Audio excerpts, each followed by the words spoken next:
Here we are on the actual 9th weekend working on the command car, old oddball. Nice, beautiful Saturday afternoon. Let me show you what we're doing today. It's kind of a slow day. I'm going to work on putting the original trailer pedal hitch back on. I got a piece of plate cut. I got a 2-inch thick wall tubing cut. Got a couple gussets. So I got to clean up this plate. Got a hole in the middle, so it's not going to be used for actually towing anything. I'm putting this back on just so it has the look. Basically, I need a 2-inch receiver so I can tow the trailer.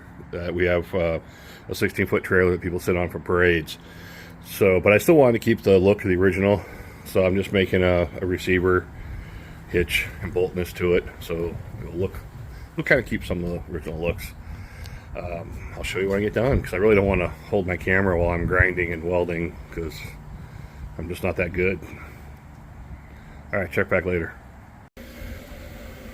Alright, the boring part's over, all the prep work.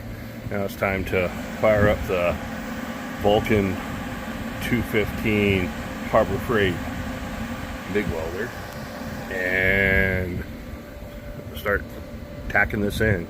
I got it pretty well squared up. I got it sitting on a couple washers so it doesn't go all the way through, so I have room to weld on the other side. And I got my gussets all cut and cleaned up and prepped. Like I say, this isn't going to haul 10,000 pounds. It's just going on for looks, but just in case I want to haul like a little trailer, I want to make sure I do it right. We'll see. I'm no engineer, but I did stay at a Best Western once. Is that how it goes? All right. At least it'll look good.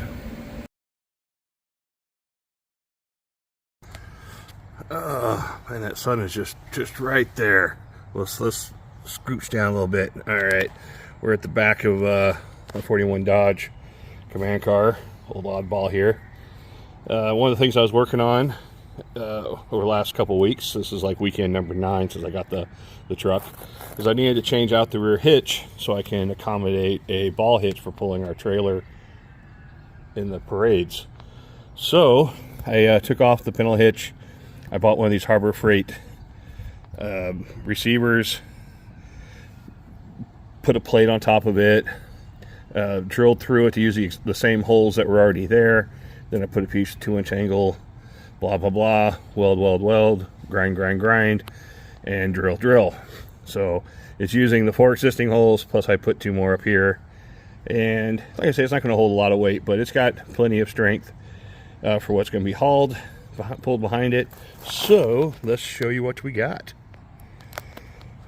All right, that's party mode. That's just the drop hitch, which will give me just the right height I'll need for the drawbar for the trailer. It's about a 16-foot flat deck. The front tires are on a turntable, something I built myself a few years back, and it holds, I don't know, you got like 12 people, 14 people, something like that. So need a ball hitch to pull that. And there we go. So that's set up. But I don't want to drive around looking like that, because that looks, this doesn't look right. So, Shazam. There we go. I took the original hitch and I built the receiver and a plate behind it. And now I drive around, I have this in, so it looks right. Plus it's actually functional. I kind of beefed it up a little bigger than I thought. It's got a 2-inch thick wall tubing. That's a 1/4-inch plate. I gusseted it. It's punched a hole through the plate so it's welded all the way through. 1/2-inch bolts. So I mean, it's not I'm not gonna be pulling, I don't know, 10,000 pounds or anything crazy like that, but if I need to pull like a little tiny trailer or something, if I ever get a little military trailer, it will be strong enough. And it keeps the look. So now I got to go figure out why my truck's stalling every time you hit the throttle. So check back later. One more thing off the list.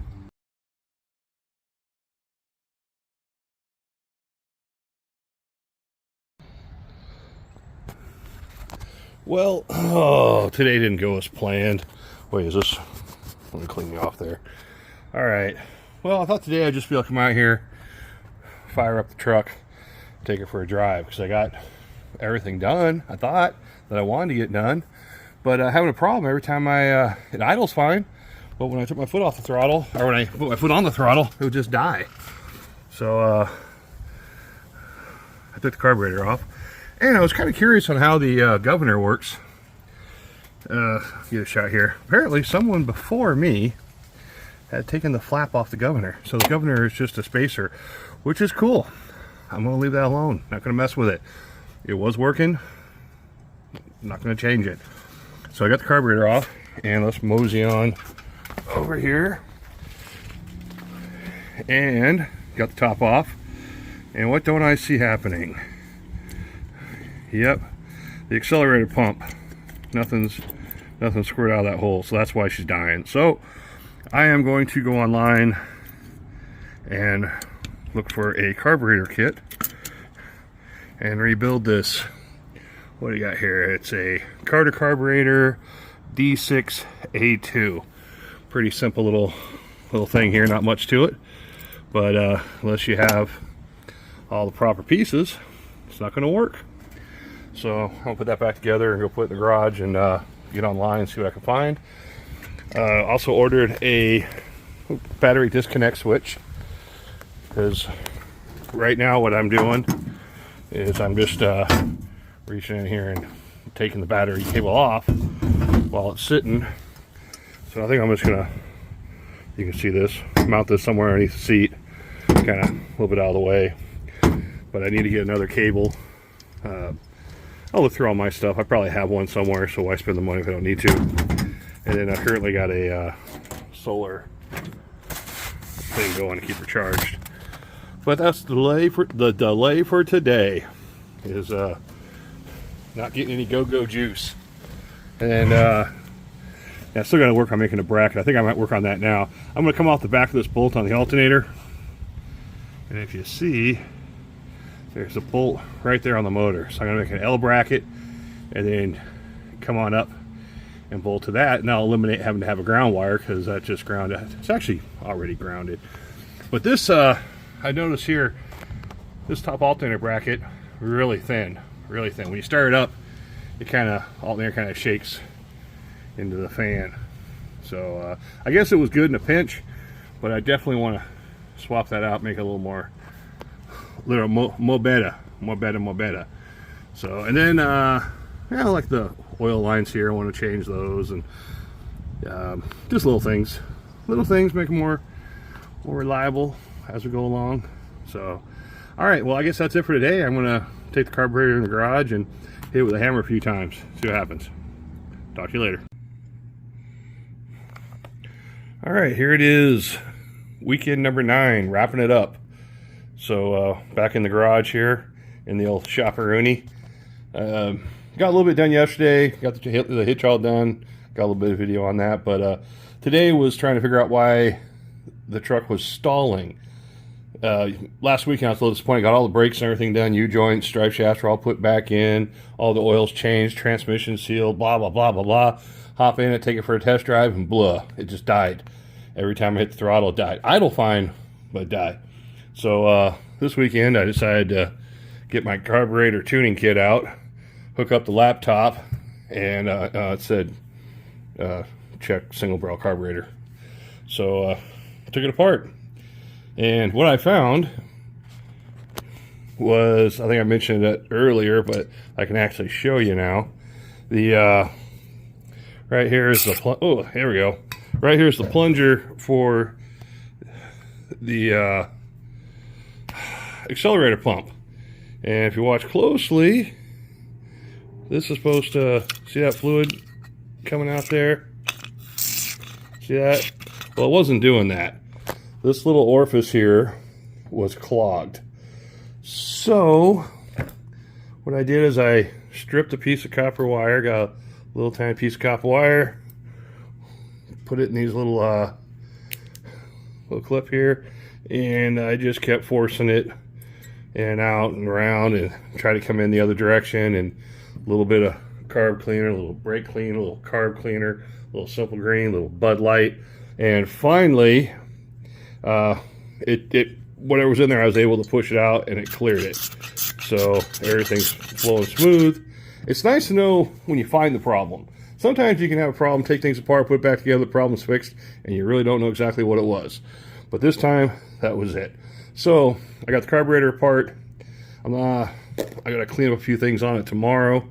But I ordered a complete carburetor kit with gaskets that are made for the ethanol fuel. So, they should last a lifetime. Now, this gasket, this is the base gasket. I'm going to run down to Napa tomorrow, see if I can match up something similar. This has a governor on the bottom. I guess all the early ones had that. You know, keep you under 100 miles an hour or something like that. But I was surprised to learn, and I'm kind of happy too, because I wasn't sure I really needed it or not. But you can see there's 2 screw holes inside here. Apparently, let me zoom in there. Yeah, there we go. There was a butterfly or something on there at one time, but somebody has taken it off. So basically now it's just a pass-through. So the carburetor sits on top of that, and then this sits on top of that, or that, and then that. But so it's just no need to remove it. Just leave it on there. Just find another gasket. All the linkage and everything stays good. So that's it for today. I guess when I changed the fuel pump and I redid the whole fuel lines, I added a fuel glass filter on the front that went right to the carburetor. I must have knocked something loose in the float bowl, and it was pretty, I got it soaking right now. It was pretty nasty in there. So I'm going to let all this sit, get a little piece of Tupperware, put everything away so I don't lose anything. I put the check ball back in place. But that's it. You know, another weekend down. Let's see, I think later this week or next week, I'm going to redo the alternator brackets. That's going to be fun. You know, no, it's not that difficult, but just little things. All right, well, that's it. That's this around.